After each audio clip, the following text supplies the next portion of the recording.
आप सबको जैसा पता ही है कि आज का ये सेशन हमारा बाबा के उन गुप्त रत्नों के साथ है जो यज्ञ की लिविंग लाइब्रेरीज के साथ रहे। मैं लिविंग लाइब्रेरी को थोड़ा सा ब्रीफ करती हूँ।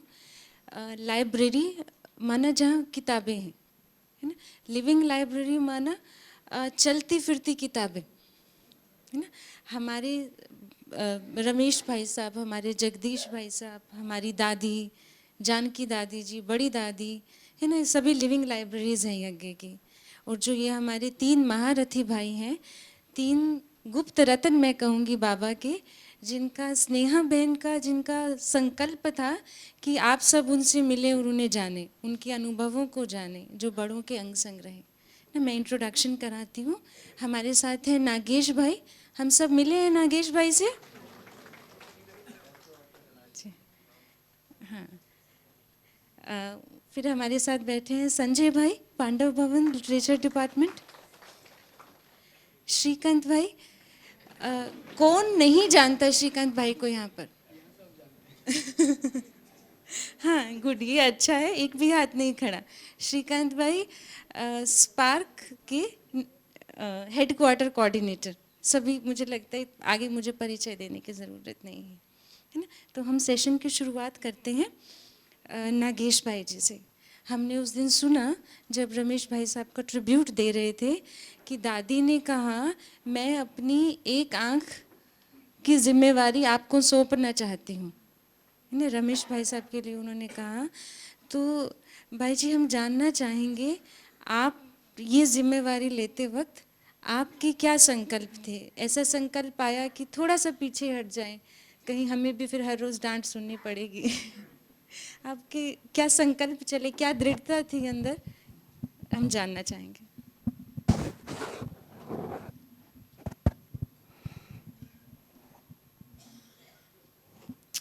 ओम शांति।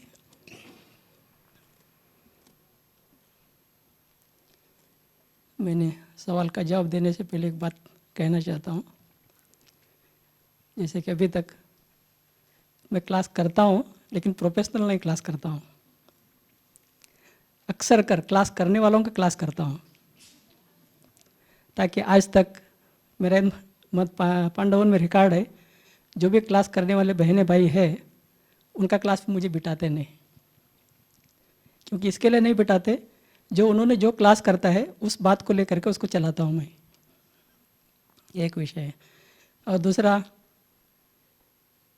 मुझे एक गौरव की बात है, जो बचपन से दादियों का नज़र हमारा ऊपर था और दादियों ने बहुत कोशिश करती थी कि हमको हमारे से कुछ सेवा कराए, और उस विश्वास के कारण दादियों ने हमको मधुबन में आने का एक सौभाग्य प्रदान किया।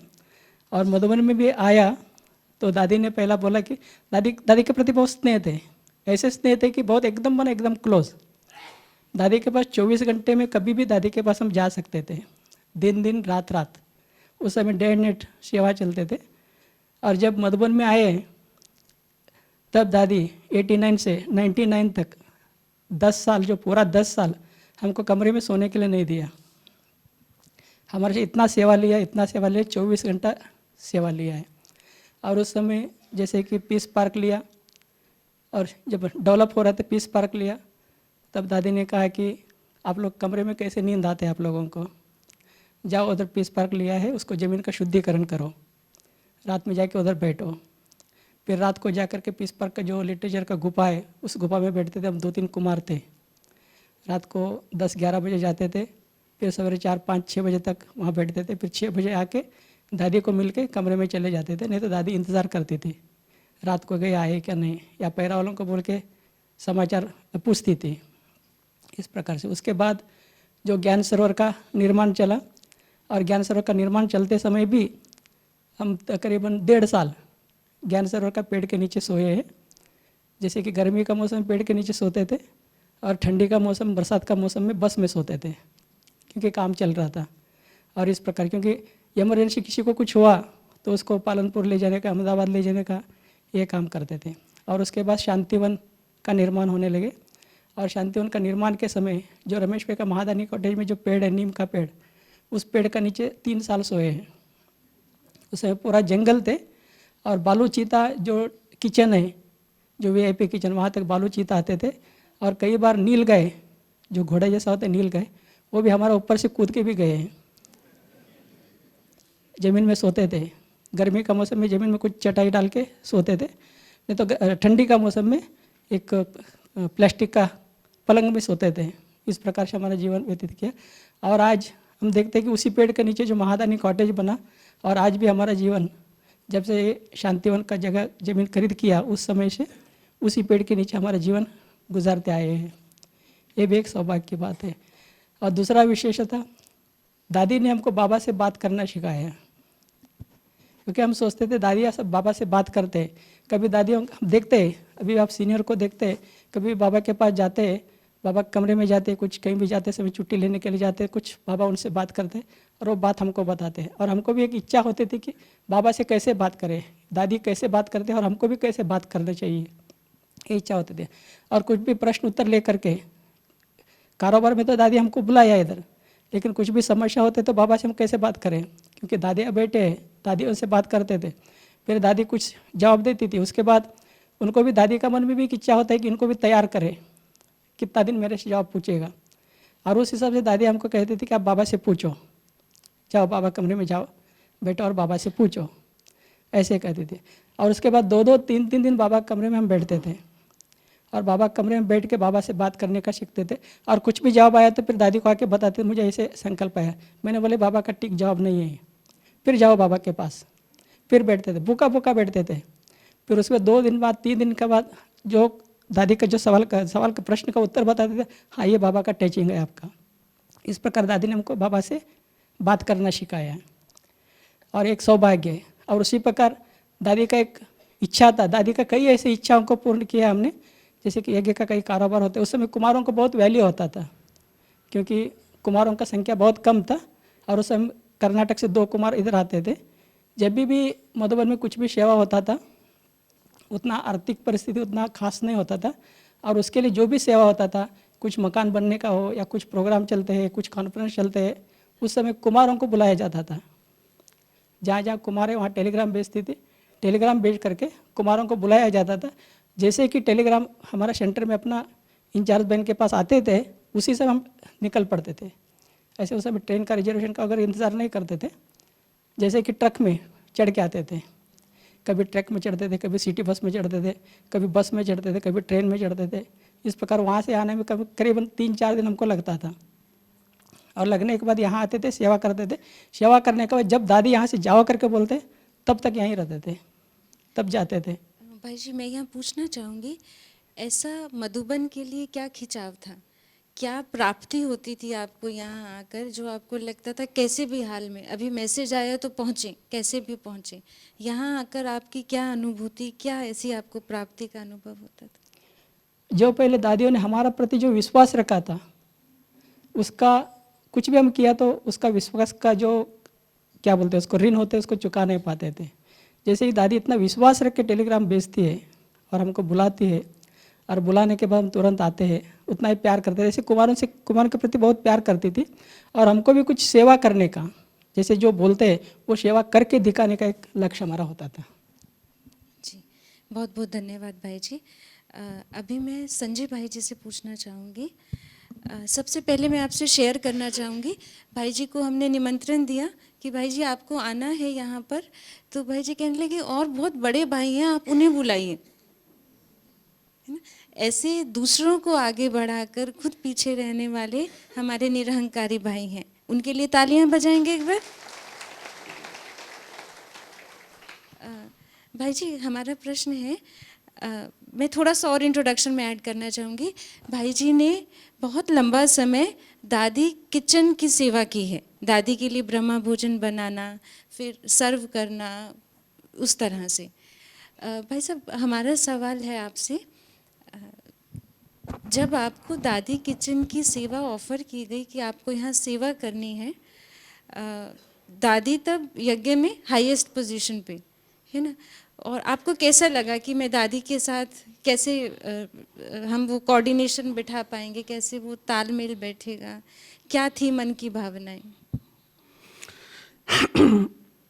दादी तो बहुत बड़ी अथॉरिटी थी, हम कभी सोच भी नहीं सकते थे कि हमको ऐसा सेवा मिलेगा और हम वहाँ सेलेक्ट होंगे।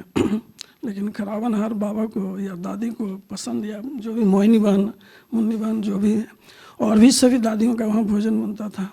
तो ड्रामा में ऐसा था तो फिर मतलब पार्ट प्ले किया।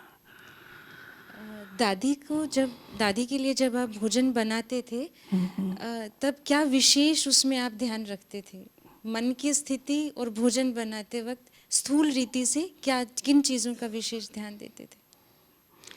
हर प्रकार की स्वच्छता का ध्यान रखते थे और बाबा की याद में रहकर भोजन बनाने का प्रसाद रहता था। दादी में मैंने सबसे बड़ी विशेषता ये देखी, दो विशेषताएं हैं दादी की, हमें बहुत प्रभावित किया, प्रेरणा स्रोत बना। एक तो दादी जी एक मुरली को कम से कम 5 बार पढ़ती थी, एक मुरली को। सुबह योग के बाद मुरली पढ़ के फिर डायरेक्ट क्लास में जाकर मुरली सुनाती थी।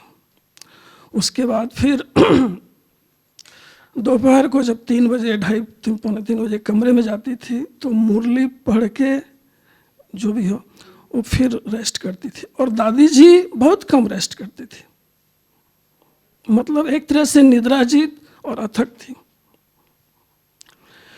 फिर दादी जी जो है जब सो के उठती थी, 3 बजे गई, 4 बजे रेडी होके फिर ईशु दादी के ऑफिस में जाना होता था। तो उठने के बाद थोड़ा चाय लेती थी, तो उस समय भी मुरली पढ़ती थी। और फिर रात्रि को सोने के समय, सोने से पहले मुरली पढ़ती थी। और दादी जी की विशेषता ये थी कि दादी जी बाबा को गुड नाइट किया और 1 सेकंड में सो जाती थी। तो इस तरह से मुरली पढ़ना भी और सुनाने की जो विधि थी वो भी बहुत अच्छी थी, आनंदित हो जाते था। मुरली का जो रस दादी जी जो सुनाते थे उसका आनंद और ही था। और इतना ही नहीं, दादी जी को मैंने देखा कि बहुत साल तक जब अव्यक्त बाप दादा मेडिटेशन हॉल में आते थे तो दादी जी नीचे बैठ के पट में डायरी पेन लेके बाबा के पॉइंट्स को नोट करती थी कि गॉडली स्टूडेंट लाइफ जो है कितना द बेस्ट और पावरफुल होना चाहिए। ये 2 विशेषताएं दादी जी में हमने देखा, एक तो अथक थी, निद्राजीत थी, और मुरली को कम से कम एक मुरली को वो 5 बार जरूर पढ़ती थी। और भी दादी की विशेषताएं हैं, जैसे दादी को ऑनेस्टी और प्योरिटी बहुत पसंद था। कोई कितना भी भूल कर दे लेकिन दादी जी को अगर सच बता दिया या इशारे से, दादी जी उस बात को चित्त में भी नहीं रखते थे, भूल जाते थे, क्षमा कर देते थे। क्लास में भी उनको जो है सफ़ेद यूनिफॉर्म पसंद आता था। तो ये सब दादी की तो विशेषता बहुत है, जितना कहो उतना कम है। जी धन्यवाद भाई जी। अभी अगला क्वेश्चन हम श्रीकांत भाई जी से पूछेंगे। भाई जी, सबसे पहले आपकी जर्नी स्पार्क के साथ, आप कैसे जुड़े स्पार्क के साथ और क्या आपकी जर्नी अब तक की रही? ओम शांति। जो भी मधुबन निवासी हैं सबकी यही एक्सपीरियंस है, सेवा किचन में मिलता है, उसके बाद जर्नी शुरू होती है। और जब 97 में हम आए, पूरे 1 वर्ष किचन में सेवा किए, सब्जी, चाय डिपार्टमेंट और वीआईपी डाइनिंग। और 98 की फरवरी महीना था, तो मुझे वहाँ पे जो स्पार्क की एग्जीबिशन एक्सप्लेन करने के लिए, वहाँ पे कोई इंग्लिश में एक्सप्लेन करने वाले नहीं थे। 3 दिन के लिए हमें, तभी रुपेश भाई सेवाधारी इंचार्ज थे सरोज भाई के साथ, 3 दिन के लिए भेजा था मुझे। और जब मैं सेवा में पहुंचा उस समय ऐसा था, स्पार्क में कोई भी सेवाधारी आते थे, चाहे मीटिंग में पार्टिसिपेशन होता था, रमेश भाई सिलेक्शन करते थे, बाकायदा फॉर्म जाता था। लेकिन मैं एक ऐसा सेवाधारी था जो पार्ट टाइम गया था, रमेश भाई की बिना नॉलेज से गया था। और वहाँ जस्ट पहुँचा, उसी दिन करीब 12 बजे रमेश भाई जी के फ़ोन आया। तो जब मैं फ़ोन उठाया, सामने से आवाज़ आई, मैं रमेश भाई हूँ। तो मैंने उन्होंने आगे पूछा कि आप कौन हैं। मैंने बोला कि मैं सेवाधारी हूँ, 3 दिन के लिए सेवा के लिए आया हूँ। तो फिर उन्होंने मुझे कहा कि आप मुझे पहचानते हो। मैंने कहा भाई साहब, मैं आपको जानता हूँ, जो मुरली सुनता है और वो आपको ज़रूर पहचानता है, क्योंकि बाबा आपके नाम मुरली पे बार बार लेते हैं। तो रमेश भाई सामने से कह रहे हैं, अच्छा भाई, आपकी इतनी बड़ी खूबी है जो आप मुझे जानते हो, लेकिन आप स्पार्क में सेवा कर रहे हो और अभी तक आपकी हमारी मुलाकात नहीं हुई है, और मैं आपसे मिलने के लिए आ रहा हूँ 4 बजे। तो मुझे लगा कि ऐसे बात कर रहे होंगे, इतने बड़े भाई थोड़ी हमसे मिलने के लिए आएंगे। मैं उस चीज़ को उसी वक्त कैजुअल समझ के भूल गया। लेकिन आप सुनकर खुशी होगी आपको, डॉट 4 बजे, मैं ऑफिस में नहीं था, मैं चाय टोली के लिए चला गया था किचन में। डॉट 4 बजे भाई साहब आके ऑफिस में बैठे थे और मैं चाय का ग्लास लिया हूँ, और जब उनके सामने देखा, मुझे लगा मैं आगे जाऊँ या पीछे आऊँ, वो सिचुएशन क्रिएट हो गया मेरे सामने। फिर भी मैं उनको देखते ही लगा यही होंगे रमेश भाई, क्योंकि पहले कभी देखा नहीं था। और जैसे उनके सामने आया तो वो मेरे को देखने लगे, अच्छा आप श्रीकांत भाई हो। और वो जो मुलाकात था, तो कभी हम लगभग आधा घंटा बातचीत किया। जो भी भाई साहब से मिले होंगे सबको पता है कि वो हर बार 2 तरीके से बात करते हैं। एक तो लौकिक बात करते हैं, आप जिस फील्ड में पढ़ाई किए होंगे या आपकी जो एक्सपीरियंस होगा, और साथ में उसको अलौकिक के साथ जोड़ के बात करते थे। तो हमारे सामने वो बातचीत हुई। मुझे उन्होंने एक बात कहा कि अच्छा आप स्पार्क में सेवा करना, और उनकी वो शब्द था, और तब से हम स्पार्क में सेवा दे रहे हैं।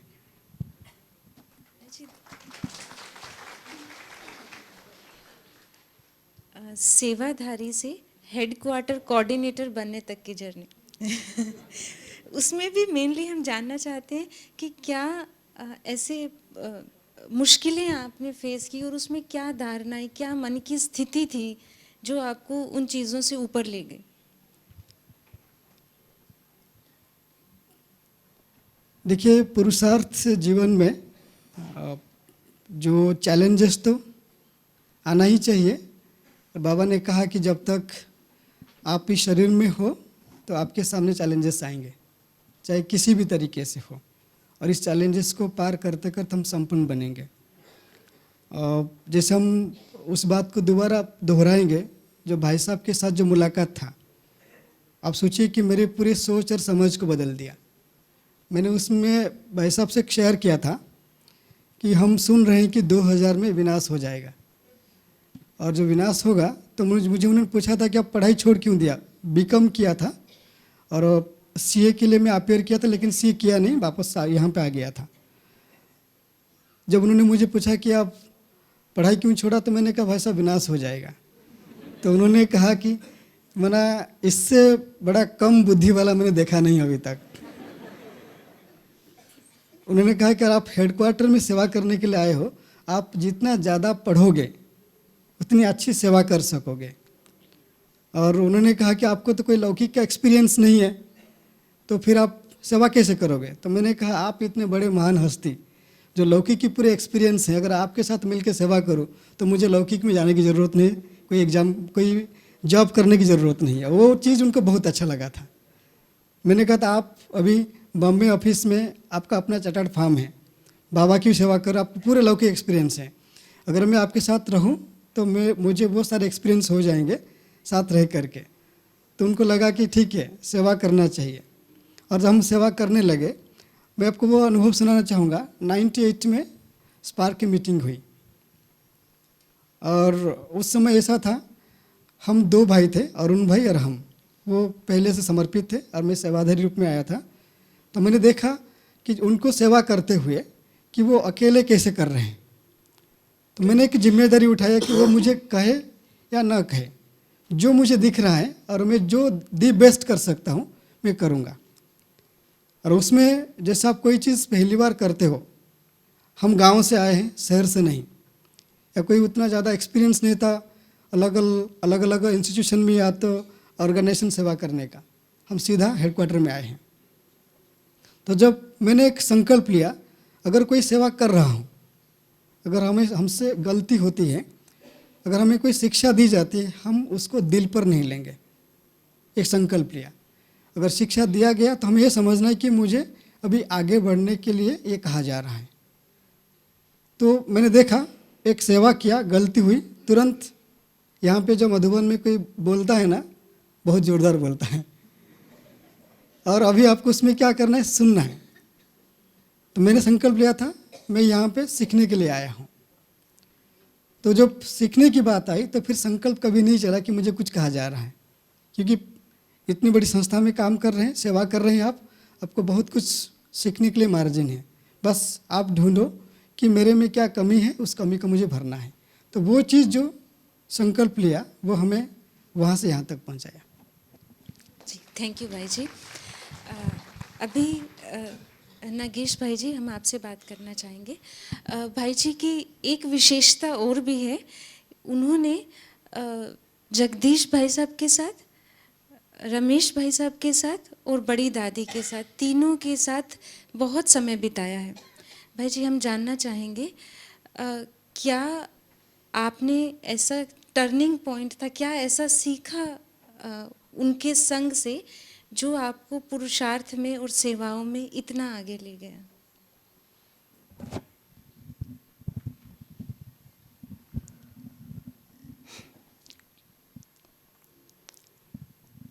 जो प्रश्न पूछ रहे उसका जवाब देने से पहले अगर मेरा लौकिक का अगर जीवन देखते हैं तो कोई भी नहीं विश्वास कर सकता था एक ज्ञान में टिकेगा।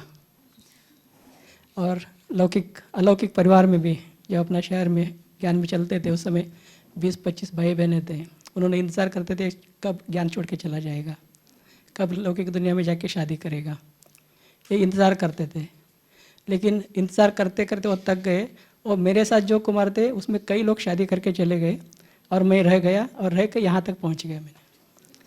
और ये मेरा कुछ इसमें कुछ भाग नहीं लगता है, क्योंकि ड्रामा में कुछ होता है, फिक्स होता है, और कुछ जो मेरे प्रति जो सेंटर का बहनों ने जो विश्वास रखा था और दादियों ने जो विश्वास रखा था, वो यहाँ तक आया, हमको इतना आगे बढ़ने में मदद मिली।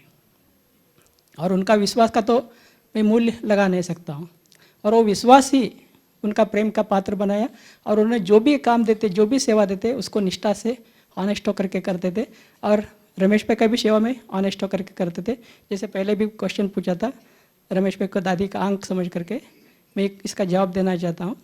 जैसे कि रमेश भाई इस संस्था में बहुत कुछ है, मैनेजिंग ट्रस्टी है और कई चीज़ें, उनका अगर बायोडाटा देखते तो एक पेज के ऊपर ज़्यादा है। लेकिन वो इस संस्था में आपके लिए कुछ भी हो, लेकिन मेरे लिए एक ही था, वो दादी का एक अंक था।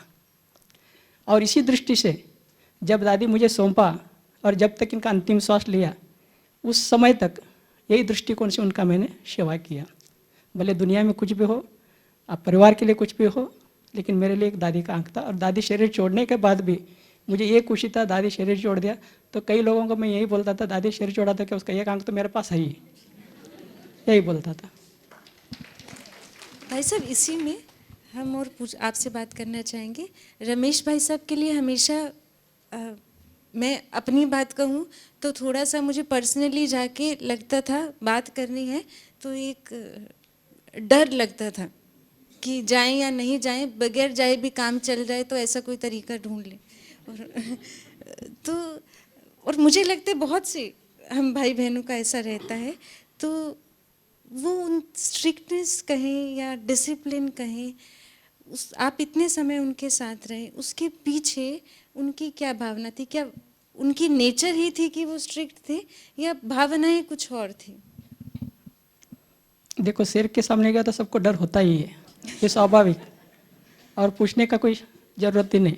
शेर भले कुछ भी ना करे फिर भी उसके सामने जाने के लिए डर होता ही है।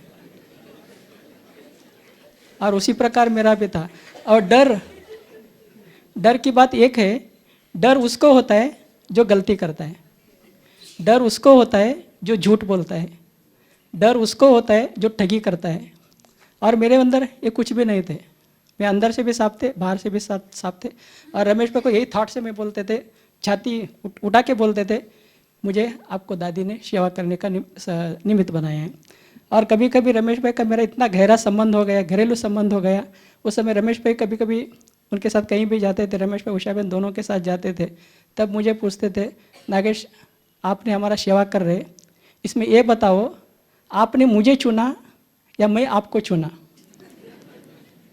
मैंने रमेश को यही जवाब देता था, न मैंने आपको चुना न आपने मुझे चुना, हम दोनों को सेवा करने का एक दादी ने मौका दिया है, दादी ने मुझे आपका सेवा करने के लिए लगाया है और दादी का आज्ञा अनुसार मैंने आपका सेवा में उपस्थित हूँ, यही कहता था। इसके लिए डरने की कोई बात ही नहीं थी, उनका मुंह तोड़ जवाब देता था। जो भी क्वेश्चन पूछे मुंह तोड़ जवाब देता था। कभी कभी पूछते थे, रिश्ता तो बहुत गहरा था क्योंकि उसका परिवार का भी मैंने सेवा किया, परिवार का सभी लोगों का सेवा किया, यहाँ तक सेवा की कि मैं परसों भी मैंने बताया था सभी का अंतिम क्रिया भी किया। अंतिम क्रिया इतना ही नहीं, उनको चिता को आग भी देने का मैं ही काम किया हूँ। और इसी अनुसार रमेश भाई को भी ऐसे ही किया था, इस प्रकार उनका सेवा में सहयोग करते थे। भाई जी मुझे ध्यान आ रहा है, उस दिन हमारी बात हो रही थी तो भाई जी कुछ ऐसा भी शेयर कर रहे थे, अगर बाहर से भाई साहब का रूप स्ट्रिक्ट था तो कहीं ना कहीं भावना यज्ञ के लिए बहुत डेडिकेटेड थी कि भले मुझसे सब डरें या मुझे बुरा भी कहें, लेकिन बाबा के कार्य में कुछ भी ऊपर नीचे नहीं होना चाहिए। तो भाई साहब उसके बारे में बताएंगे? एक्चुअली स्ट्रिक्ट बना स्ट्रिक्ट नहीं होते, स्ट्रिक्ट हम समझते हैं, ये हम समझते थे हमारा गलती है, जो स्ट्रिक्ट है उनका गलती नहीं। लेकिन कई लोग, कई आत्माओं का कई प्रकार का पार्ट होते हैं, कई सत्यता में परफेक्ट होते हैं, अगर उसको कोई भी झूठ बोला तो उसको ऑटोमेटिक गुस्सा आता ही है। कई सिस्टमेटिक सिर्फ कारोबार करना चाहते हैं, अगर उसमें थोड़ा हम सिस्टमेटिक में थोड़ा अगर कमी किया तो उनको थोड़ा गुस्सा आता है। इस प्रकार से मतलब इसका मतलब ये नहीं कि इन्होंने बहुत स्ट्रिक्ट है, लेकिन इसका मतलब जो भी जिसका भी अगर संस्कार होते हैं, अगर उसमें ये हम समझने का कोशिश करें कि उन्होंने स्ट्रिक्ट है, माना स्ट्रिक्ट नहीं, हमको भी उनकी तरह बनाने का कोशिश करते हैं। अगर ये हम समझते तो हम भी उसी तरह बन सकते और उसका स्ट्रिक्ट हमको स्ट्रिक्ट नहीं लगता, वो स्ट्रिक्ट पे हमको आगे बढ़ाने का एक माइलस्टोन बन जाते हैं। ये मैंने सीखा हूँ। जी धन्यवाद। कई बार ऐसा होता है कि घर में माँ बाप भी बच्चों को बहुत डांट देते हैं, पर भावना उन्हें डांटने की नहीं होती या उनको हर्ट करने की नहीं होती, भावना उन्हीं का कल्याण हो उसमें ऐसा होती है। थैंक यू भाई जी। अभी हम संजय भाई जी से पूछेंगे, आप दादी के साथ काफ़ी समय रहे, अभी आप बता रहे थे कि दादी जब मुरली सुनाती थी तो वो सीधे दिल तक पहुंचती थी, तो ऐसी आपने सुना मुरली उनसे कई बार, कोई ऐसी बात जो दिल को छू गई और फिर आपने वो किया पुरुषार्थ में, उससे सफलता मिली और ब्राह्मण जीवन का वो आधार बन गया हो, कुछ ऐसा अनुभव? दादी जी तो मुरली सुनाती थी और हर एक पर उनका नज़र होता था। अगर किसी की भी बुद्धि एक सेकंड इधर उधर होगी, दादी जी फट से, जैसे मनोहर दादी जी पकड़ लेते थे ना, ऐसे दादी जी उसको पकड़ के प्रश्न पूछते थे, बताओ। तो इस तरह से दादी जी का टेंशन। बाकी बाबा जो भी हमको होमवर्क देता है मुरली में, एक तो हम उसको तुरंत आके रिवाइज करते हैं और उस होमवर्क को उसी समय से हम करना शुरू करते हैं, क्योंकि बाबा ने कहा हुआ है कि जिस समय बाप जो डायरेक्शन देता है उसको करने से उसका जो है प्रत्यक्ष फल, उसकी शक्ति ज़्यादा होती है। जैसे बाबा मिसाल देते हैं कि अगर ताज़ा फल खाओ तो उसके विटामिन प्रोटीन्स का जो है ज़्यादा मिलेगा, और उसी को रख कर बासी करके खाओ तो उसके विटामिन प्रोटीन्स में फ़र्क हो जाएगा। तो इसलिए जिस समय बाबा जो डायरेक्शन देता है हम उसी घड़ी से करते हैं तो हमें उसकी प्राप्ति ज़्यादा होती है। जी धन्यवाद भाई जी। अभी श्रीकांत भाई से हम बात करना चाहेंगे। भाई जी आप सब जानते होंगे भाई जी का मुरली मंथन बहुत श्रेष्ठ है, उनको मुरली की पॉइंट्स, मुरली के टाइटल और डेट के साथ सभी याद रहता है। भाई जी कैसे डेवलप किया आपने, या हमेशा से आप इतने मेधावी छात्र लौकिक में भी रहे इसीलिए यहाँ पर आकर ऐसा रहा, या फिर कुछ विशेष पुरुषार्थ किया आपने? लौकिक बात तो नहीं कह सकते हैं। जब हम 97 में मधुबन आए और 98 में जगदीश भाई जी ने एक ग्रुप बनाए थे मुरली पढ़ने का। आप सबको याद होगा जो पुराने हैं, भाई साहब अपने क्लासेस में कई बार कहा करते थे कि हम लोग तो बाबा को जानते हैं और बाबा को पहचानते हैं, मुरली सुनते हैं, लेकिन कई आत्माएं ऐसे हैं जो बाबा को नहीं जानते हैं। तो उन तक भी बाबा की महावाक्य पहुंचना चाहिए, लेकिन उसकी विधि अलग हो। तो वो उसके ऊपर अलग अलग पॉइंट निकाले थे, जिस पर साकार मुरली की पॉइंट्स कलेक्शन करना था, और जगदीश भाई उस पर किताब लिखने वाले थे। तो उसमें जो ग्रुप बनी थी उसमें मैं सेवाधारी था, लेकिन उनका नियम था कि जो समर्पित हैं, कम से कम मधुबन में 5 वर्ष से समर्पित हैं, उनको सिलेक्ट किया गया था। जब मुझे ये पता चला, उस समय ज्ञान सरोवर में करीब 3-4 ग्रुप बने थे। उसके एक ग्रुप का नाम था G8। ज्ञान सरोवर में वो पुरुषार्थी जो 8 में आने के लिए संकल्प रखते हैं या पुरुषार्थ करना चाहते हैं, और मैंने उस ग्रुप का भी ये पार्ट बना था। तो उनको ये काम दिया गया था मुरली पॉइंट कलेक्शन का, लेकिन जब जगदीश भाई के पास मिलने गए तो हमें वहाँ पर नहीं लिया गया कि हम सेवाधारी थे। और उनके ऑफिस में सेवा करने वाले महेश भाई, मैं उनसे पर्सनल मिलने के लिए गया, और जितने बार मिलने के लिए गया, लेकिन वो बार बार मुझे मना करते थे। वो कहते थे कि भाई साहब की पूरा स्ट्रिक्ट डायरेक्शन है, सिर्फ इसमें निवासी रहेंगे, सेवाधारी को अलाउ नहीं है। लेकिन फिर भी मेरा जो संकल्प था कि मुझे इस ग्रुप का हिस्सा बनना है और मुरली पढ़ना है, उसका कारण यही था। अचानक जगदीश भाई से मिलने का प्रोग्राम हुआ, करीब 20-25 ज्ञान सरोवर वाले थे, उसमें मैं भी था। और मुरली क्लास के बाद मिलने गए तो जगदीश भाई ने एक सवाल पूछा और उसके हम जवाब दे रहे थे। उन्होंने एक आंसर दिया कि आप सब ने ज्ञान लोटा मंथन किया है, ज्ञान सागर मंथन नहीं किया। तो उन्होंने वो जो कहा ज्ञान सागर मंथन क्या होता है, उसमें ये वो इंस्पिरेशन था कि स्टूडेंट लाइफ में आप अपने जीवन में जो सोचते हो, जो समझते हो, जो करते हो, उसके आधार मुरली होना चाहिए, और मुरली कैसे पढ़ना है। तो मुझे वही इंस्पिरेशन मिल गया कि पहले हम समझते थे पुरुषार्थ का मतलब जो भी बड़े भाई बहनें हैं वो जो क्लास कराते हैं उसको सुनो और उसके आधार पर पुरुषार्थ करो। मुरली सिर्फ हम निमिनाथ बन के मुरली सुनने जाते थे कि ये हमारा पार्ट है, माना विद्यार्थी हैं, ईश्वरीय विद्यार्थी हैं, मुरली सुनना है। उसके बाद मुरली अपनी जगह पर होता था, हम क्लास ढूंढते थे बड़े भाई बहनों की, दादियों की। लेकिन उनसे मिलने के बाद ये पूरा एहसास हुआ कि मुरली ईश्वरीय विद्यार्थी की सबसे फाउंडेशन है। तो वो जब संकल्प आया, लेकिन वो ग्रुप में बनना मना मुझे लेने के लिए कोई चांस नहीं था। जब मैं बार बार गया तो महेश भाई को लगा कि ऐसे भाई हमें चाहिए जिसको एक्चुअल रुचि है। निवासी को तो बुला गया, लेकिन वो एक बार आए बस चले गए। और मुझे जब वहाँ पे लिया गया उस ग्रुप में, और 5 वर्ष की अव्यक्त व साकार मुरली पूरा पढ़े हम पॉइंट निकालने के लिए। और उस मुरली को पढ़ने के बाद जो बाबा बात करते थे, कई बात आज मुरली में चेंज हुआ है क्योंकि समय अनुसार वो शब्दों को नहीं लाया जाता है। वो शब्द हमारे लाइफ को चेंज किया। बहुत सारे ऐसे शब्द थे। मुरली जो बार बार पढ़ा, तो मुरली पढ़ने से ही जो एक रस आता है, क्योंकि हम कई बार अनुभव को बोलना चाहते हैं, हम उसको अपनी लैंग्वेज में बोल नहीं सकते, वो सिर्फ अनुभव तक रह जाता है। तो वो जो ग्रुप बना था, उस ग्रुप में बार बार मुरली पढ़ने के बाद फिर मुरली के प्रति अटेंशन आया। चाहे टाइटल को याद रखना, मुरली पॉइंट को याद रखना, वो एक अभ्यास रहा। अब 5 वर्ष मुरली पढ़ो, पूरा 3 साल की साधना उसमें रहा, तो वो हमें बहुत ज़्यादा प्रेरित किया इस चीज़ को करने में। जी धन्यवाद भाई जी। अभी मुझे लगता है हमारे पास बहुत सारे प्रश्न हैं, आपने डाले बाहर बॉक्स में, सभी ने डाले। उसमें से जो एक जैसे थे, जैसे सोल कॉन्शियसनेस पे जो क्वेश्चंस थे, हमने कोशिश किया उसको एक साथ बाइंड करें और उसका एक प्रश्न बना करके पूछें। तो 3-4 प्रश्न मैं पूछती हूँ भाइयों से, और फिर मैं एक बात कहना चाहूँगा, जी। जो ये थोड़ा प्रश्न यहाँ से हट के बात है, जो रमेश भाई के साथ आप सबको, सभी स्पार्कलर्स को पता होना चाहिए। मैं 3 मिनट बोलना चाहूँगा इसके ऊपर, और ये इसको सुनने के बाद आप सबकी एक रोल और रिस्पॉन्सिबिलिटी फिक्स होगा। आप खुद को उसी जगह पर लेके आएंगे। भाई साहब कैसे थे और जो उनके साथ मेरा इंटरेक्शन हुआ है, मैं आपको सुनाना चाहूँगा। भाई साहब जितने बड़े थे, जैसे कहते ना बालक सो मालिक और मालिक सो बालक, मैं भाई साहब को, हम दोनों की जो इंटरेक्शन वो रिलेशनशिप एक्सपीरियंस किया हूँ भाई साहब के साथ।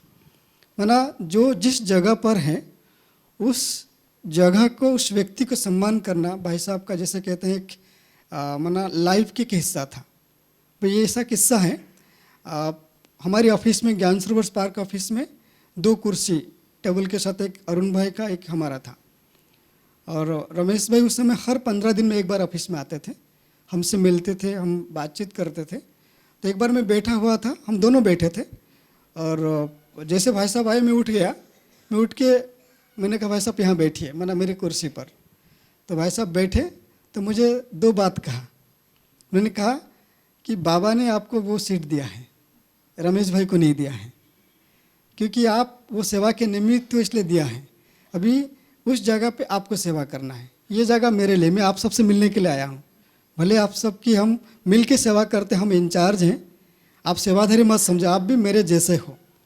अरुण भाई की जगह यहाँ, आपकी जगह यहाँ, और ये मेरा जगह यहाँ। जब मैं यहाँ पे आऊँगा, जब मेरे पास आप आओगे, फिर आप क्या, आप मेरे सीट पर नहीं बैठोगे, आपकी सीट अलग होगा, हम आपस में इंटरेक्शन करेंगे। लेकिन उन्होंने एक बात कहा था, आप हमेशा याद रखना इस बात को, जो भी हम सेवा करते हैं।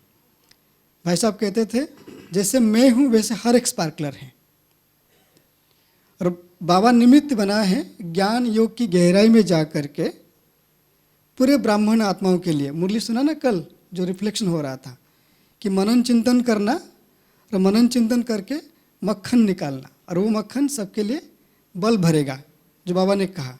तो वो बात उन्होंने रिपीट किया। जो छोटा सा ग्रुप था, तो हम सामने भले 6-7 थे, लेकिन बाबा सबको एड्रेस कर रहा था जो भविष्य में स्पार्क में आने वाले थे। तो उन्होंने ये कहा था कि जो रेस्पॉन्सिबिलिटी मेरा है वो आपकी है, और मेरा ये सोच है कि हम हमेशा 2 कदम आगे सोचें। और 2 कदम का मतलब उसमें एक बाहर वाली बात है, जैसे बाहर क्या रिसर्च हो रहा है स्पिरिचुअलिटी में, उसको सोचो, और उसकी ज़रूरत यज्ञ में क्या है, आप यज्ञ सेवा में कितना मददगार बन सकते हो एक डिपार्टमेंट के नाते। मैं आपको इसलिए सुना रहा हूँ क्योंकि वो चीज़ें धीरे धीरे बढ़ते बढ़ते यहाँ तक आ गया है। अभी आप सबका ये रिस्पॉन्सिबिलिटी है। भाई साहब ने कहा कि भले भाई साहब अव्यक्त हुए हैं, लेकिन वो हमारे बीच में हैं। तो उन्होंने हमें 4 काम दिया है करने के लिए। एक काम है स्पार्क को फ्लेम बनाना।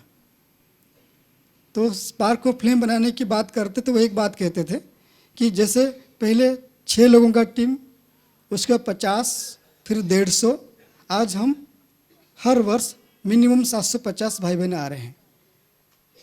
उन्होंने संकल्प दिया था कि ऐसा समय आए जो स्पार्क मीटिंग डायमंड हॉल में हो। जो भी आपको पता होगा जो मीटिंग अटेंड किए हैं, तो उनका ये भाव था स्पार्क को फ्लेम बनाना। तो ये तब होगा।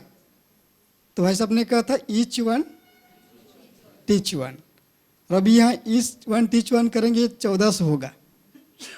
वो कौन से हॉल में आएंगे हम? लेकिन डायमंड हॉल में कितने लोग बैठेंगे? 25,000। तो इसके लिए कितना होगा? ईच वन टीच कितना होगा? तभी आप अपना हिसाब कर लीजिए। एक संकल्प ये है। दूसरा संकल्प भाई साहब ने दिया था कि स्पार्क को अम्ब्रेला बनना है। मतलब जो भी सेवाएं हो रही, चाहे विंग की सेवाएं या तो यज्ञ में जो सेवाएं हो रही है, तो ये हमारा नैतिक दायित्व है। हम यहाँ पे जो बैठे हैं भाई बहनें, तो वो एक संकल्प ले, हम क्या ऐसे सेवा करके साधन बनाए, स्पार्क को दे, तो वो सेवा साधन हर एक विंग के लिए छतरी की तरह काम करे। ये संकल्प सब लेना। दूसरा भाई साहब कहते थे कि हम इस ईश्वरीय विश्वविद्यालय को एक रिकॉग्नाइज्ड यूनिवर्सिटी बनाना है। तो उसके लिए उन्होंने, आपको याद होगा 2015 की मीटिंग में कहा था कि जो बाबा के बच्चे अच्छे पढ़े लिखे हैं, कम से कम मास्टर डिग्री किया है, वो लोग संकल्प ले कि बाबा की ज्ञान की सब्जेक्ट में पीएचडी करें किसी यूनिवर्सिटी से मिल करके।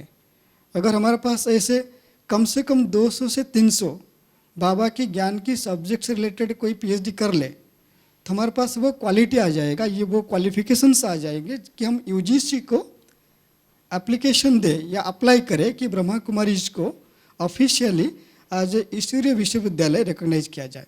डॉक्टर दास जो बैठे हैं उनको इसकी नॉलेज है, तो उनका एक कहना था हम इस पर भी संकल्प करें, इसको कैसे करें। मैं जो बोल रहा हूँ समझ में आ रहा है सबको? जो माताएं बैठे हैं, माता ये ना समझे कि हम रिसर्चर नहीं हैं, आप सबसे बड़े रिसर्चर हैं, क्योंकि हमारी संस्था को आगे बढ़ाने के लिए सबसे बड़ा फाउंडेशन कौन बने हैं? तो सबसे बड़े रिसर्चर आप ही हो। और उन्होंने एक बात कहा था, जो उनके एक ड्रीम प्रोजेक्ट था CSR के बारे में, बार बार कहते थे कि कॉरपोरेट सोशल रिस्पॉन्सिबिलिटी जो कॉन्सेप्ट गवर्नमेंट ऑफ इंडिया ने लाया है, उसको हम कुछ उनकी वो जो बातें, गवर्नमेंट की जो बात है, हम उसको कैसे सेवा में यूज करें। तो उन्होंने बार बार स्पार्क में कहा है बात। उतनी बात उन्होंने कभी ब्रह्मा कुमारीज की एनुअल मीटिंग में नहीं कहा या कोई अलग मीटिंग में नहीं कहा, और कंटिन्यूसली 3 साल से वो बात को कहा था। अभी हमारी ये बन जाता है रिस्पॉन्सिबिलिटी कि वो जो बात भाई साहब ने कहा था उसको हम कैसे आगे बढ़ाएं, क्योंकि इस मीटिंग में उसकी चर्चा की बात नहीं रख पाए, इसलिए हम आपके सामने ये थॉट दिया है, आप कैसे कर सकते हो। उसकी एक तरीका है कि ईमेल कम्युनिकेशन है, आप ईमेल के माध्यम से इन बात पर जो भी प्रैक्टिकल सुझाव हो वो सुझाव भी दे, और उसको कैसे कर उसके एक्शन प्लान भी दें, और उसमें आप क्या कंट्रीब्यूट करेंगे वो आप ज़रूर लिखें हमें, क्योंकि ये बहुत बड़ी बात है। अगर ये सब चीज़ हम कर सकेंगे और हम आगे जो भाई साहब की इच्छा था वो हम आगे ले सकेंगे। उन्होंने कई बार ये संकल्प रखा है, और लास्ट जब 2016 में ब्रह्मा कुमारीज की सर्विस मीटिंग हुई थी, उसमें स्पार्क विंग में मिलने के लिए आए थे, उनकी लास्ट वर्डिंग था कि स्पार्क का काम है राजयोगा मेडिटेशन को स्टैंडर्डाइज करें। जब स्टैंडर्डाइज की बात करते हैं उसमें साइंटिफिक एप्लीकेशन की बात आता है। उन्होंने ये कहा था कि कई बार हम एक स्थिति की अनुभूति की बात करते हैं तो कमेंट्री करते हैं या तो अभ्यास की बात करते हैं, विभिन्न प्रकार की बात आती है। तो स्पार्क उस पर सोचे कि कैसे राजयोगा मेडिटेशन को स्टैंडर्डाइज करें। ये 5 बात पर हमें काम करना है। तो इस पर आपके जो भी सुझाव हो और आप अपना जो कंट्रीब्यूशन दे सकते हैं, क्योंकि भाई साहब दिल की बात हम सबके सामने रखा है और ये बात अभी तक उस तरीके से आगे नहीं बढ़ा है। इसलिए आप सबके सहयोग से, और आप सबकी सहयोग सिर्फ सुझाव की नहीं, प्रैक्टिकल आप क्या कर सकेंगे उसकी भी सहयोग हमें चाहिए, ताकि हम भाई साहब की ये विजन कहो या उनके संकल्प कहो उसको हम प्रैक्टिकल करने के लिए कुछ आगे कदम बढ़ाएं। धन्यवाद भाई जी। हम भाई जी को एश्योर करते हैं जो भी उन्होंने हमारे साथ शेयर किया, भाई साहब का विजन हम अपनी पुरजोर कोशिश करेंगे, 20 नाखूनों का जोर लगाकर भी, है ना, भाई साहब के सपनों को साकार करेंगे। एक हाथ ऊपर उठाकर हम एश्योर करें भाई जी को। Thank you.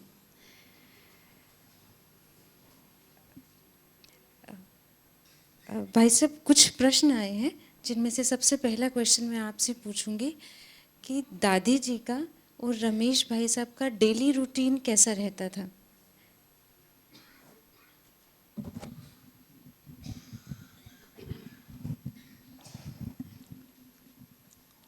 इसमें रूटीन बोलने का ज़रूरत ही नहीं था, लेकिन दादी का रमेश भाई का ऐसे था कि जैसे कि माँ बेटे का जो संबंध होता है इसी प्रकार संबंध होता था। दादी भी रमेश भाई को बहुत मानते थे और रमेश भाई भी दादी को बाबा से भी ज़्यादा मानते थे। भाई साहब उनकी दिनचर्या कैसी थी? रमेश भाई जी की भी और दादी जी की भी।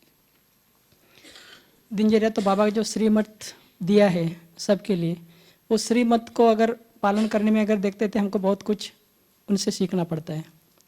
और बाबा ने जो एक एक आज्ञा का देते हैं उस आज्ञा का जो पालन करना इन लोगों का एक नेचुरल नेचर बन गए थे, नेचर बन गया था इनका। ऐसे बिजी शेड्यूल में कैसे योग के लिए टाइम निकाल पाते, ये क्वेश्चन पूछा, लेकिन मैंने इसका जवाब ये देना चाहता हूँ, उन्होंने योग में रहते थे और काम के लिए टाइम निकालता था, कामकाज करने के लिए टाइम निकालता था, ये मैंने अनुभव किया। भाई जी क्वेश्चन फिर मिलता जुलता है शिल्पा दीदी के क्वेश्चन से कि कैसे अथक और लाइट रहते थे, वो सेवाओं में पूरा दिन रहते थे, पर कैसे अपने आप को हल्का रख पाते थे? लाइट रहना, भारी रहना, ये हमारा वैयक्तिक ऊपर है। अगर उसको बोझ अगर हमारा सिर का ऊपर डाल दिया तो हम भारी रहते हैं। अगर बोझ अगर भगवान का ऊपर डाल दिया, हम निमित्त बन के, ट्रस्टी बन करके हम करते हैं, कितना भी बोझ हो तो वो बोझ हम हल्का रहते हैं। ये हमारा ऊपर निर्भर है। हमें कुछ जवाबदारी तो हम उसको सीरियसली लेते हैं तो भारी बन जाते हैं, उस सेवा को ठीक कर नहीं पाते हैं। अगर बाबा का सेवा करके हम निमित्त बन करके करते हैं तो कितना भी मुश्किल काम भी सहज होता है। हमको भी विश्वास नहीं होता मैंने ये काम करने का लायक हूँ, ये काम कर सकता हूँ। ये भी हमको विचित्र, ये काम मैंने किया बोले तो हमको ही एक आश्चर्य लगता मैं कैसे किया इस काम को, इतना हल्का होता है। धन्यवाद भाई जी। अगला प्रश्न मैं संजय भाई जी से पूछना चाहूँगी। दादी को और बड़ों को जब किसी को कुछ सिखाना होता था तो कैसे वो सिखाते थे? भले अपने किसी अनुभव से बताइए।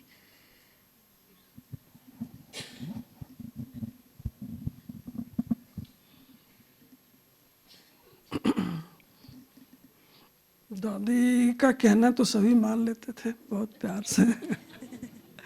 दादी दादी थी, इसलिए दादी ने कहा और किया।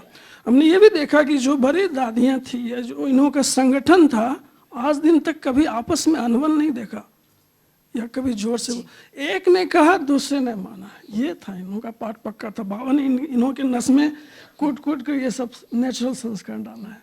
इसलिए दादी जी जो कहती थी सब सहज रीति से मान लेते थे। हम तो ऐसा अनुभव किया। भाई जी कई बार छोटे जो उनसे छोटे भाई बहन उनके साथ रह रहे हैं, उनसे कोई गलती हुई, अभी दादी को बताना है कि ये ऐसा नहीं करें, तो किस रीति से दादी बताती थी?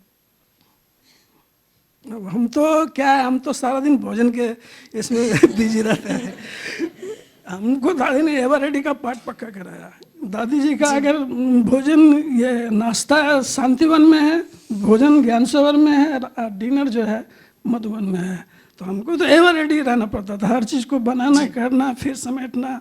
तो इस ढंग से हम तो पर्दे के अंदर भोजन बनाते थे, बाहर दादी के आगे संख्या है।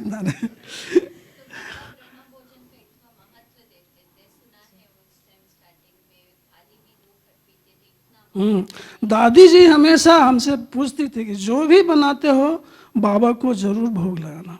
एक तो प्यार से बनाना, फिर बाबा को प्यार से ऑफर करना, फिर हम सब कुछ कायदे मुजब करते थे और फिर दादी के पास भोजन जाते थे। तो बाबा कहते हैं अगर तुम 75% मेरी याद में रह के भोजन बनाते हो तो हम उसकी वासना लेते हैं, और जो हम ब्रह्मा भोजन एक एक गिट्टी बाबा की याद में रह के जब खाएंगे तब हम पासवित ऑनर बन सकते हैं, ऐसे नहीं बन सकते। जी।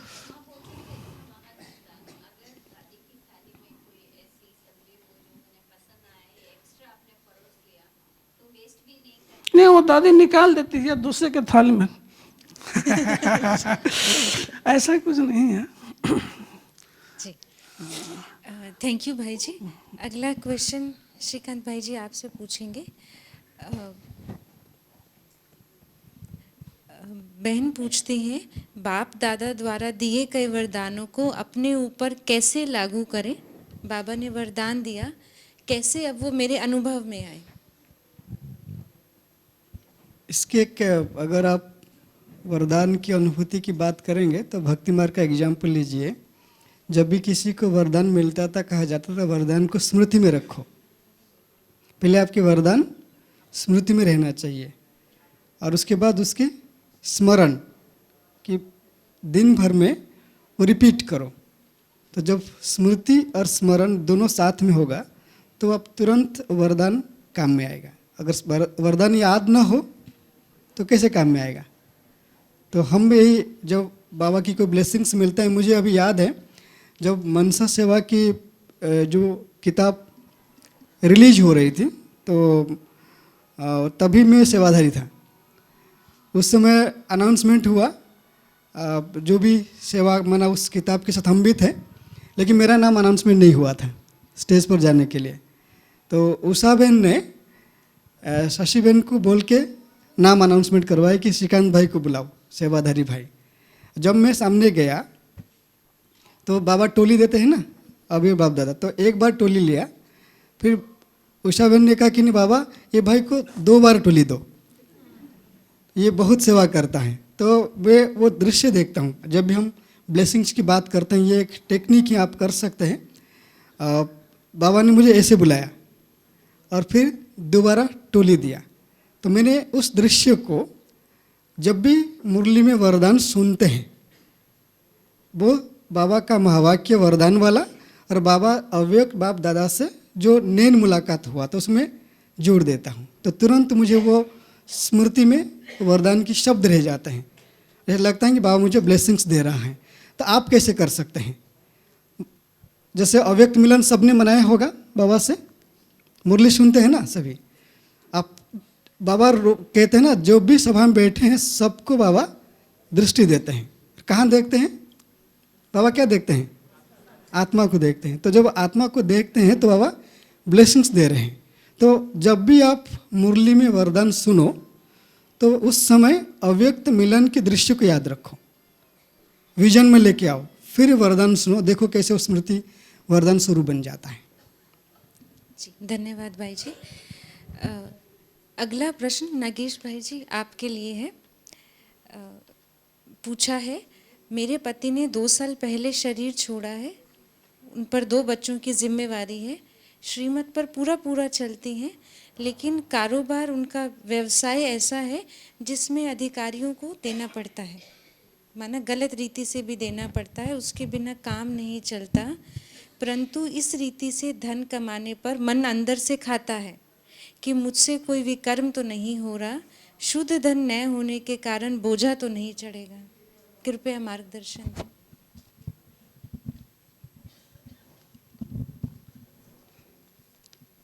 इसमें कारोबार में रिश्वत देना पड़ता है।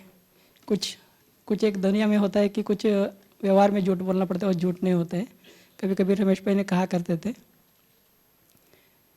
उन्होंने रमेश भाई एक उदाहरण दिया था। एक छोटे बच्ची ने अपने बाप को प्रश्न पूछते हैं, उस समय बिजली गरजती है, बादल गरजते, बिजली चमकती है। तो उस बाप ने बेटी ने उसके बाप से प्रश्न पूछा, पिताजी ये क्या होता है ऊपर? फिर कि पिताजी ने उसको क्या जवाब दे सकते हैं?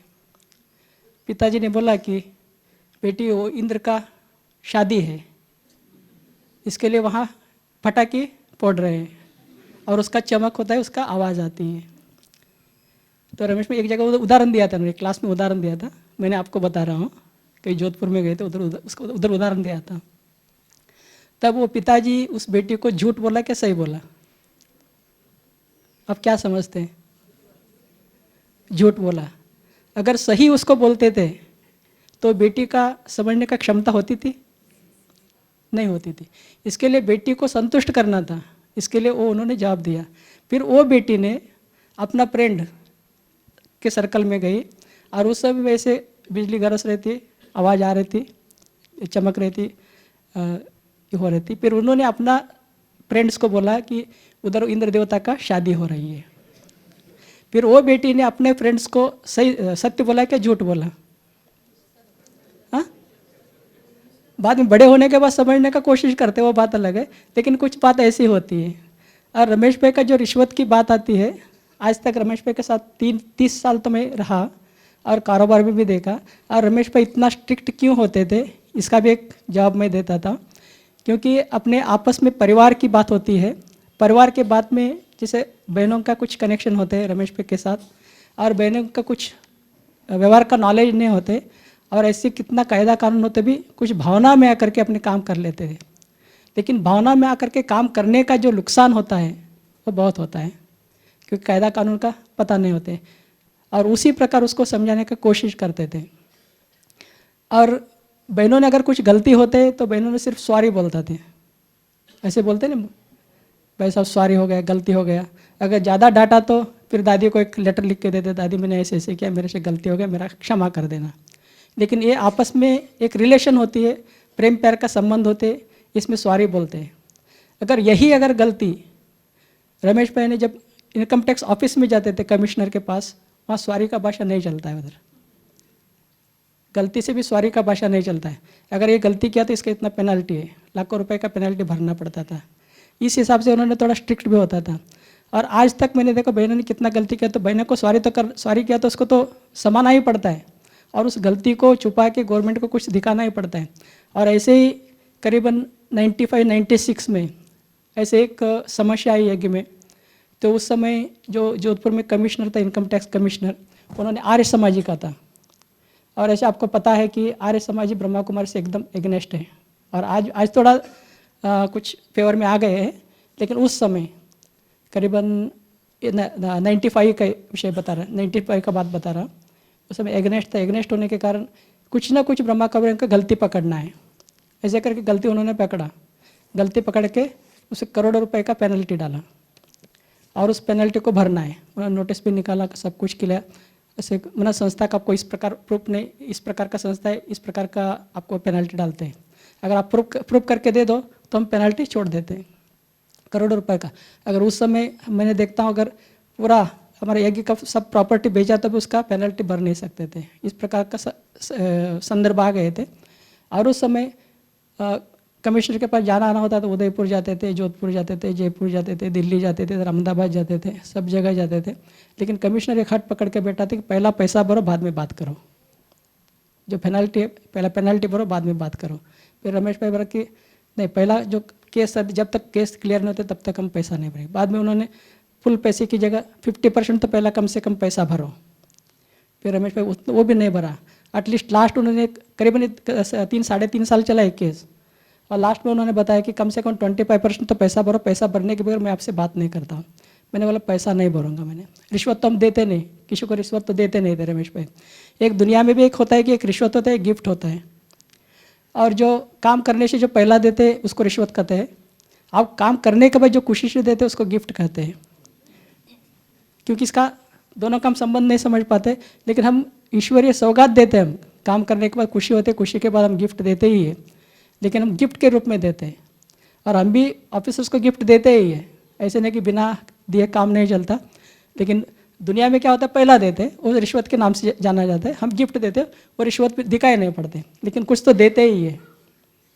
और इस प्रकार से हमारा कारोबार चलती थी। उस समय कमिश्नर कितना भाई कोशिश किया, करीबन 3 साल सतत मेहनत किया। 3 साल उन्होंने कितना भी कोशिश करने का, हमको अंदर भी नहीं घुसाने देते थे। ऐसे समय में रमेश भाई एक पैसे भी उनके पास जमा नहीं किया। बाद में जमा नहीं करते हुए उन्होंने केस को जीत गया। जीतने के बाद वो केस तो अपने तरफ हो गया, अपने तरफ होने के बाद उसको पैसा देने का ज़रूरत नहीं पड़ा।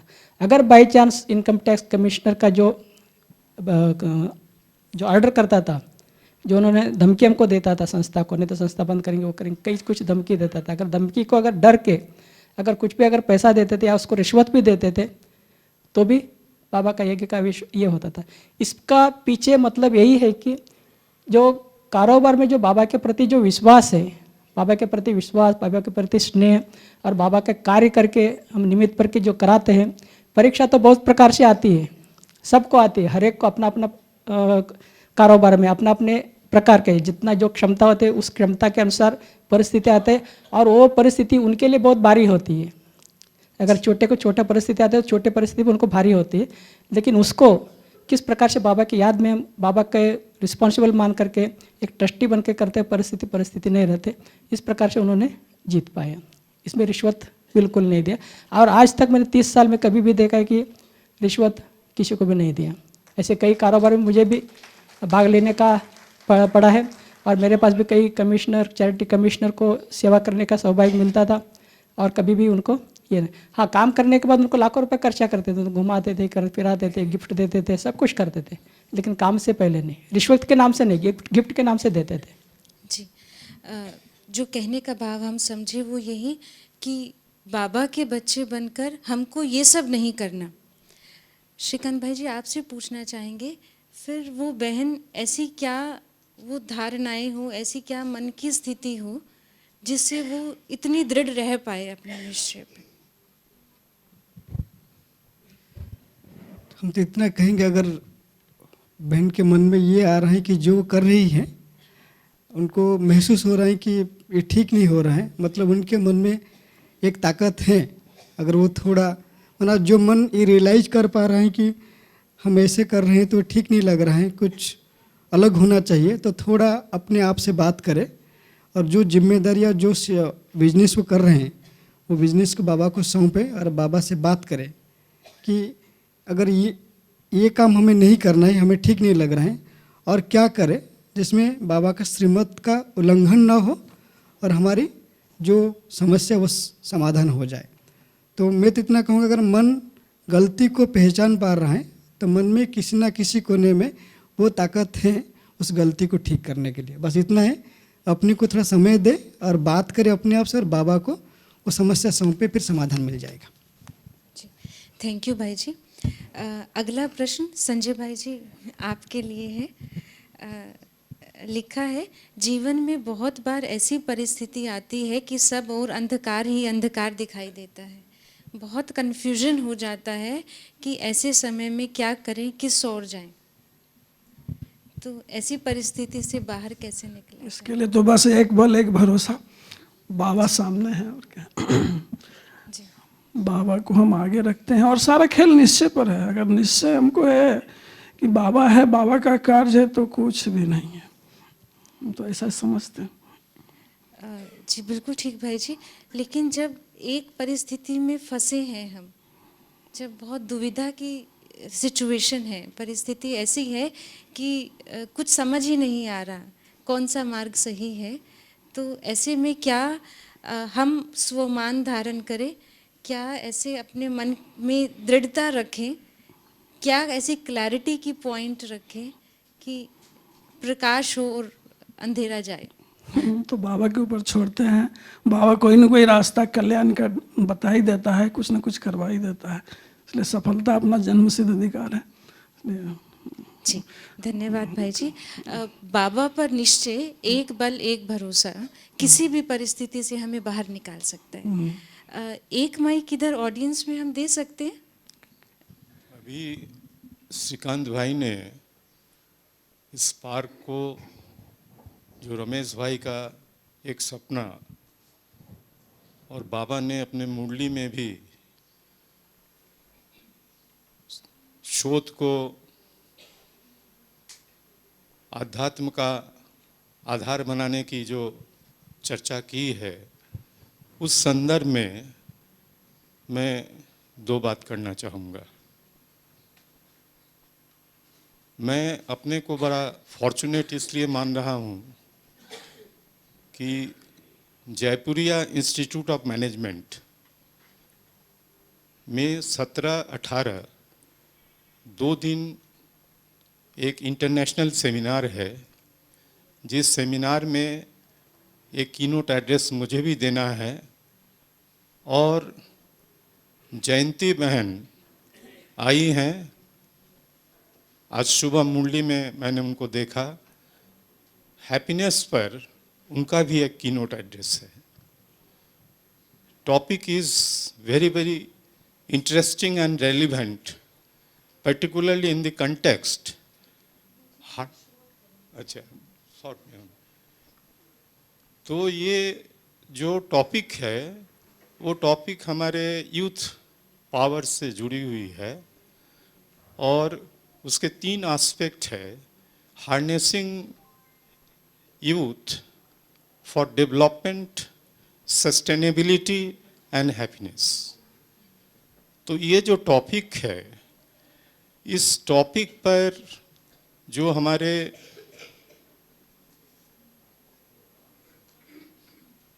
श्रीकांत भाई का हमको डॉक्टर दास कह के संबोधित किया, और इस तरफ इशारा जो है, तो आज तक मैंने अपने जीवन में शोध को ही जीवन का आधार बनाया, और अभी तक मैं समझता हूँ कि करीब 50 ऐसे विद्यार्थी होंगे, शोधार्थी, जिसमें जयपुरिया इंस्टीट्यूट ऑफ मैनेजमेंट के जो डायरेक्टर हैं Prabhat Kumar Pankaj, he is also my PhD student. तो मैं ज़रूर कोशिश करूँगा बाबा का ब्लेसिंग लेते हुए कि जो UGC के साथ जोड़ने का जो एक संकल्प हम कहेंगे हम सब लोगों ने लिया है स्पार्क यूनिट के, इस शोध के कार्य के माध्यम से जो बाबा के विचार हैं, उसमें शोधार्थी किस तरह से योगदान करके कॉम्परेटिव स्टडी करते हैं, इसके लिए मैं श्रीकांत भाई को एश्योर करना चाहता हूं कि जिस तरह की भी मदद, जिस तरह के भी बाबा का डायरेक्शन हमें मिलेगा, हम उस दिशा में कार्यरत रहेंगे। धन्यवाद। धन्यवाद भाई जी। आप में से कोई और प्रश्न पूछना चाहेंगे? अभी 5 मिनट है हमारे पास, इनफैक्ट 4 मिनट है। भाई जी, आपने बताया कि शुरुआत जो स्पार्क की हो गई, अरुण भाई और आप दोनों ने शुरुआत की थी। अरुण भाई प्रकृति अस्वास्थ्य के कारण वहाँ नहीं थे और अकेले को आपको बागडोर संभालनी थी। उस समय आपकी मन की अवस्था, तन की अवस्था कैसी थी?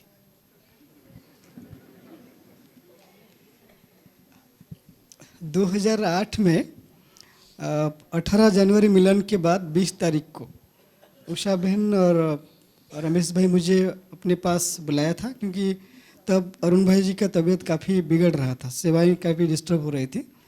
तो उन्होंने मुझे कहा कि आपको संभालना है। तो मैंने उनको कहा कि मुझे नहीं संभालना है, आप हमारे साथ हो, बस मुझे सेवा करना है।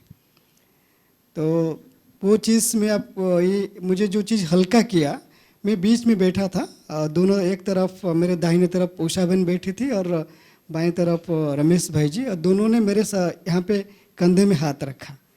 तो मुझे लगा कि ये जिम्मेदारी मेरा नहीं है, वो दोनों की है, बस मुझे सेवा करना है, बस वही मुझे रिलैक्स किया।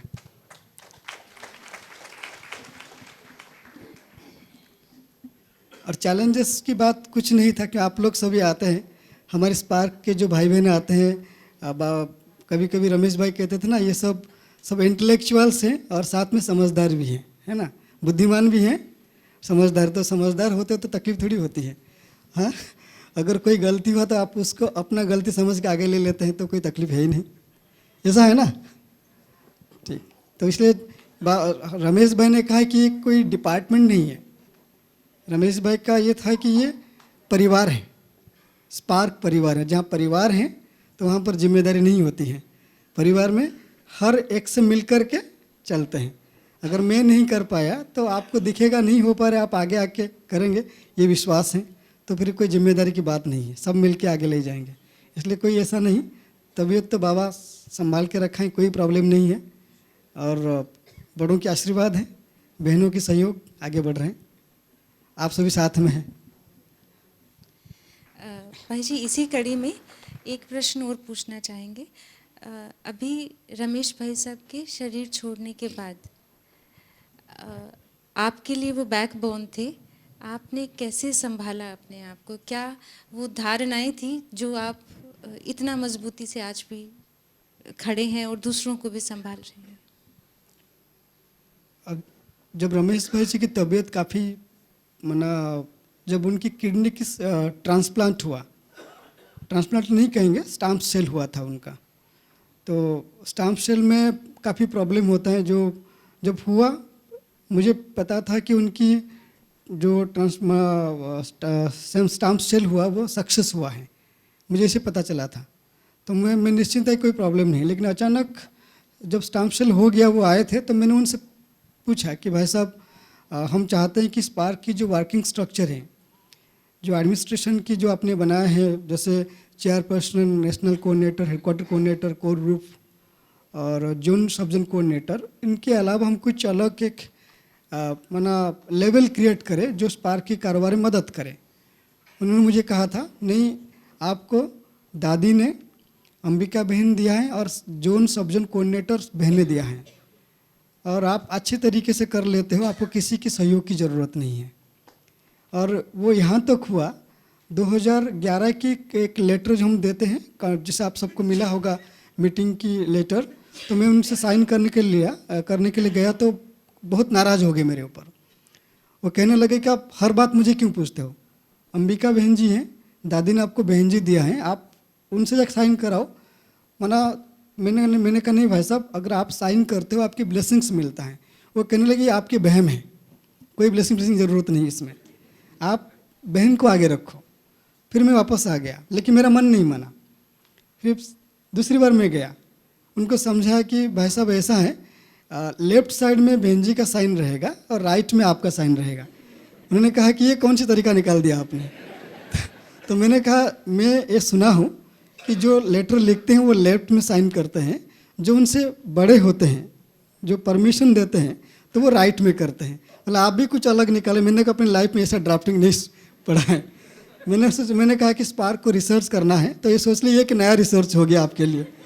तो खुशी की बात है, उनको ये चीज़ इतने अच्छे लगे साइन कर दिया उन्होंने, तब से हम ये जा रहे हैं। तो ये चीज़ है कि जैसे बहन जी ने कहा कि संभालने की बात है, तो ये तो ज़रूरी बात है, ये सीक्रेट है। मैं आपको कहना चाहूँगा, जब रमेश भाई की तबीयत बहुत ख़राब हुआ, जब यहाँ पे आए, और नागेश भाई जानते हैं, और वो बहुत बड़ी घटना है।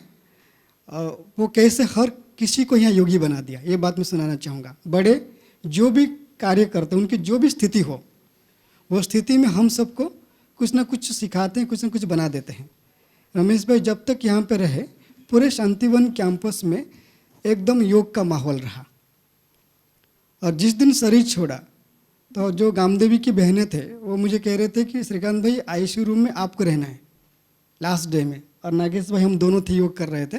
तो मैंने संकल्प किया था, भाई साहब के साथ बात कर रहा था, भाई साहब कुछ करो, मेरे सामने शरीर मत छोड़ना, क्योंकि मना मेरे में वो मना स्ट्रेंथ नहीं है कि मैं आपको शरीर छोड़ते देख सकता हूँ। और जो कम्युनिकेशन से मैंने किया रात को 9 बजे के बाद से, और ठीक 3:30 बजे मैंने ऐसा महसूस किया कि जैसे मेरा गर्दन बिल्कुल भारी हो रहा है। मैं वहीं सोफे पे योग कर रहा था, लेट गया वहीं पे, सो गया। 15 करीब आधा घंटा मुझे पता नहीं चला। तो हमारे वहाँ योग की टीम बनी थी, जो आईसीयू रूम के बाजू में योग कर रहे थे, शैलेंद्र भाई यहाँ के कंस्ट्रक्शन के। वो जब देखा मैं सो रहा हूँ, बिल्कुल गुस्सा हो गया। वो अंदर आके बोलता है कि श्रीकांत भाई कर क्या रहे हो, आज हमारे लिए चैलेंज का टाइम है, अगर आज हमने ठीक निकाल दिया तो भाई साहब ठीक हो जाएंगे, अगर कुछ हुआ ये इसकी रिस्पॉन्सिबिलिटी आपको जाएगा। मैंने कहा कि मुझे पता नहीं, मेरा गर्दन बिल्कुल, मैं खड़ा नहीं हो पा रहा हूँ। फिर मैं वहीं से करीब 5 बजे निकल गया, और फिर 7:23 में भाई साहब ने शरीर छोड़ा। तो मुझे लगा कि ऐसा है कि जो सिचुएशन था, अगर मेरे सामने शरीर छोड़ते तो मैं अपने आप को संभाल नहीं पाता, और मेरे अनुपस्थिति में हुआ। और जैसे भाई साहब ने कहा था कि आपके साथ कोर टीम है और बहन जी हैं, जोन सबजन कोऑर्डिनेटर हैं, आप सब मिलके करोगे, तो वो चीज़ पीछे था तो इसलिए संभल गए, अगर सामने होता नहीं संभल पाते।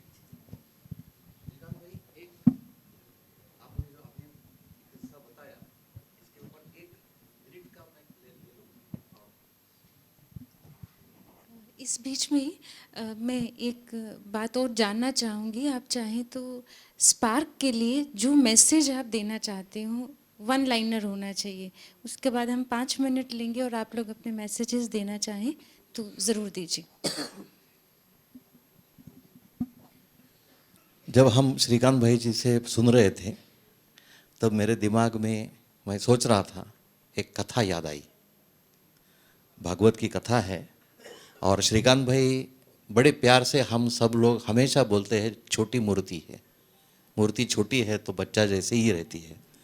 और वो भागवत की कथा है नरसिंह की, नरसिंह अवतार। नरसिंह अवतार में भक्त प्रहलाद और नरसिंह अवतार की कथा है।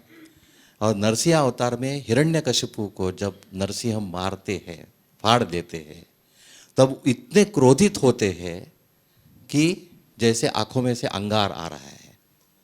सब देवताएं उनके तरफ जाने के लिए डरते हैं, बोलते हैं मैं नहीं जा पाती। फिर लक्ष्मी को बोलते हैं कि आप तो बीवी हो, आप जाओ और उनको शांत करो। और फिर भी वो लक्ष्मी नहीं जाती, वो डर जाती है, बोलते ये तो हमारे नहीं है, कुछ दूसरे है। और इतना होने के बावजूद भक्त प्रहलाद नरसिंह के सामने जाते हैं और बड़े प्यार से उन्हें दृष्टि देते हैं, और जैसी दृष्टि मिलती है नरसिंह शांत हो जाते हैं। हमारा भक्त प्रहलाद यहाँ बैठा है। ओम शांति। थैंक यू भाई जी।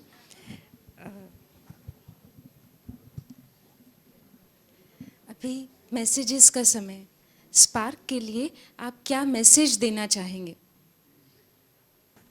ओम शांति। मैसेज या एम कहें, मैं सोच रहा था spark should become the best spiritual research institute in the world which works towards providing simple solutions to all problems of the world. बहुत सारे प्रॉब्लम्स है दुनिया में और सिंपल सॉल्यूशन प्रोवाइड करना बहुत मुश्किल है. ये मुश्किल काम ये स्पार्क करे पूरी दुनिया की सभी सॉल्यूशन को सॉल्व करने की, and it should be the best research institute in the world which can be recognized by all United Nations, etc., etc., etc., everything. Okay, thank you. धन्यवाद भाई जी आपकी ऐसी शुभ आशाओं के लिए. और कोई मैसेज देना चाहेंगे? क्या स्पार्क का आगे के लिए लक्ष्य होना चाहिए? कैसे फर्दर चीज़ें इम्प्रूव की जा सकती हैं? Om Shanti. Whatever we are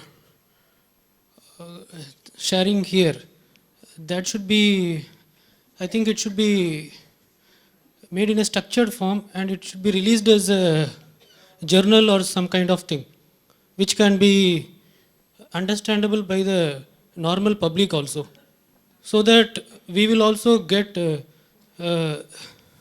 their papers also in our journal, and we can also publish some papers, so that it will become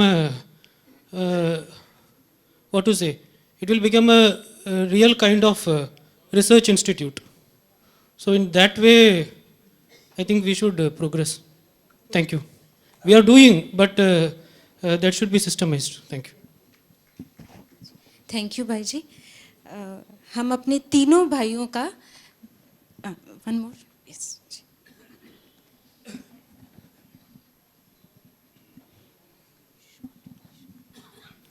Om Shanti.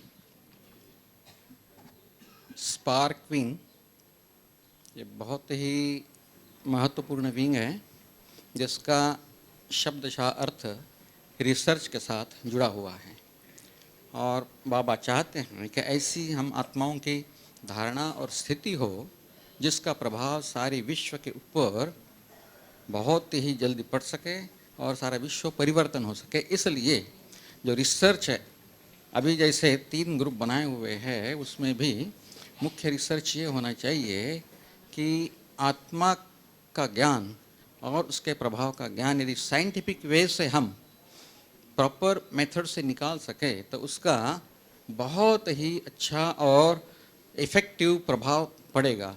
अब साइंस में जैसे प्रोसीजर होती है किसी चीज़ को फाइंड आउट करने की स्टार्टिंग से लेकर एंड तक, और उसका वेरिफिकेशन भी कुछ इंडिकेटर या कुछ ऐसे होता है, इस तरह का योग की साधना के ऊपर हम मेथड निकालें बैठ के, तो उसका प्रभाव बहुत ही सहज रीति से समझने लायक सबके लिए होगा.